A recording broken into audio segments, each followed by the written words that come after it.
Hello नमस्कार. तर बघा महाबळेश्वर ट्रिपचा दुसरा पार्ट 2 आलेला आहे. तर असंच फिरता फिरता आम्हाला गेम झोन दिसला. तर दिवांश असल्याबरोबर तर दिवांश तर नक्कीच हट्ट करणारच होता आणि केला त्याने, खूपच हट्ट केला. तर ठीक आहे, एंट्री एवढी महाग नव्हती म्हणून आम्ही गेलो आणि त्याच्यानंतर ते कुपन्स भेटतात, ते तुम्हाला माहितीच आहे सर्व कसं काय असतं ते गेम झोनमध्ये.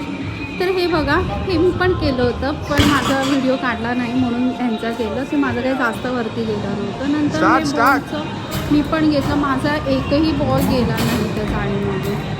सो हे बोलले का थांब, तुमच्याने होणार नाही, मी करतो. तर मग हे करायला लागले. तर अशाच प्रकारे आम्ही खूप मजा केली इथे गेमिंग झोनमध्ये. तर मुलांना कसं बाहेरचं जरा बघायला जरा बोरिंगच वाटतं, म्हणून त्या लोकांना आम्ही गेम झोनमध्ये घेऊन गेलो.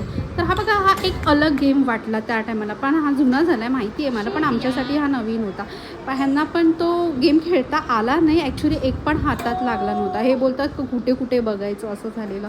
तर ठीक आहे, ह्या गेममध्ये असं होतं की हे जर 1-2 काय ते पकडले तर तेवढा टेडी भेटणार होता, पण ठीक आहे, हा भेटला नाही आम्हाला टेडी आणि हे बघा आम्ही हरलेलो आहोत. तर ठीक आहे, हा आहे प्रतापगड. आम्ही प्रतापगडला गेलो होतो. तो प्रतापगडचा व्ह्यू ऑसम होता.